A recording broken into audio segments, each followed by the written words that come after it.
They're loud, smoky, and banned in many places, but somehow two-stroke motorcycles refuse to die. So what's really going on? Are they extinct? Are they coming back? Do you have one? Are you riding it? Let's talk about it.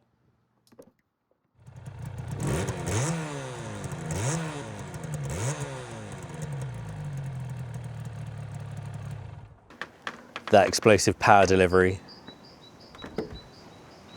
that raw aggressive power band is exactly why riders love them and why beginners fear them. But why did they start disappearing? Two-strokes naturally burn oil. Stricter laws come into place.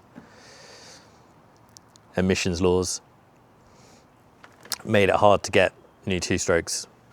Come the early 2000s, they started to drop off. So the question is, are they really dying? Are people just collecting them and keeping them in their living rooms, their conservatories? Or are they riding them? I don't see that many on the road.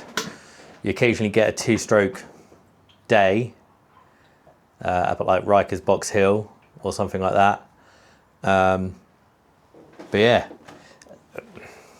like I say, they're still used in motocross and enduro. They're still quite popular there. But road bikes, no one's making new ones. There's one company in England making one. Silly expensive. Yeah, you're not going to see many of them. What's the used market like at the minute? I think we should have a look. Let's jump on the computer and see what we can find. So let's have a look at some RD350s, as they're quite a popular choice. Looks like these are going for anything from sort of £5,000 upwards, really. 5 to sort of 7, 5, 4, 9. A couple of the smaller, the 250s and the non-LC versions are a bit cheaper. And then we've got the RG500. They're like 20 grand. Yeah, that's some big money there, isn't it? We've then got some RGV250s sitting around the 6 grand for a VJ21, a bit more for a 22 or a 23. You've got the RG125. Someone wants 4 grand for that. More than what it costs new. We've then got the TZR 125. Are these prices pushing people out of the market, or is it comparable with a modern 125? What would you rather spend your money on? The classic NS 400R. They seem to be going up in value, but that one seems quite cheap at just under 4 grand.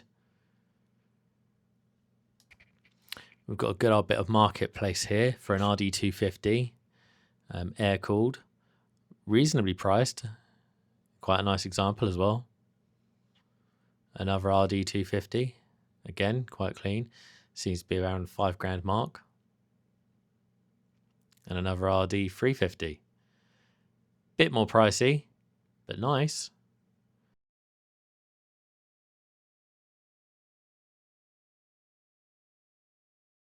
Or even, what about an NSR 250? Tasty. Pricey though. Definitely going to cost you. Let's talk about why riders are returning to two-strokes. They're faster, they're easier to fix. But it's all about getting them at the right price and parts availability, I think. I know for me, if I was getting a 125 as a learner, I'd be going two-stroke all day long. Not interested in the MT125, cool looking bike, but it's a 4-stroke, loud fart cannon. Two-stroke. It might sound like a busy bee, but it's going to go flying past, and it's way more fun. And the build quality is better. These bikes from the 80s and 90s and 2000s, the build quality is just so much better. So much better. So are So our two-stroke's making a comeback. Cleaner emissions, fuel injection. Cost-wise though, probably not going to happen. There's that one manufacturer in England that's made bikes, but a limited number, and they're really expensive. I don't think anyone else is trying that venture. You've got your Enduros, your Motocross. They're always going to have a two-stroke following because they're lighter, easier to work on. But for the road, I don't think so. But what about the oldies, the classics? As we just looked at the eBay listings and the Bike Trader and Facebook Marketplace, prices are high. You could buy a project, but you're going to put some serious money into it and you're not going to be able to ride it straight away. So what would you do? Would you buy one that's already done? Would you prefer a project? Have the struggles of finding the parts? So let's talk two-stroke versus four-stroke.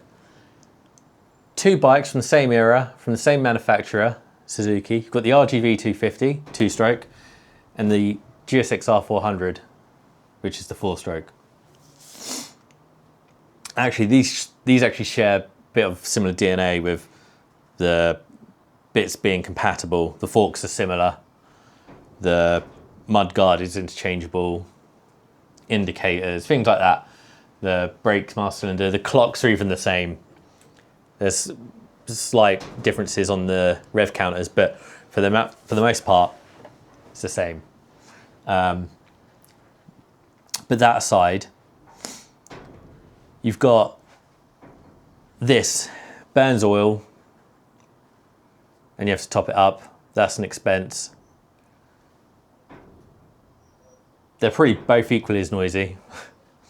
But with standard cans, there's probably also not much in it. They're probably, I'd say they're both relatively quiet actually with standard can. Considerably heavier. So much lighter, the RGV is.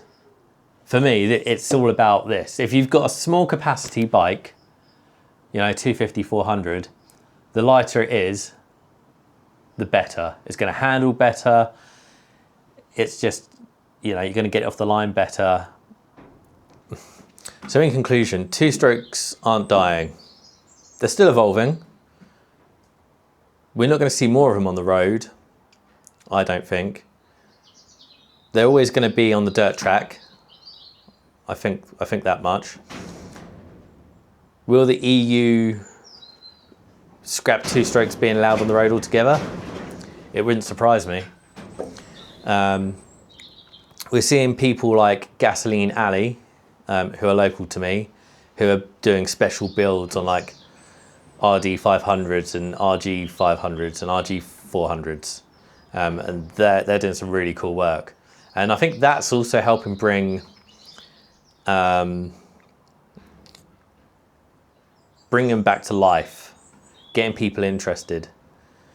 But I'm interested to know how many of you have thought about buying a two-stroke or have bought a two-stroke and then not ridden it and it's just become an ornament. Put something in the comments, let me know.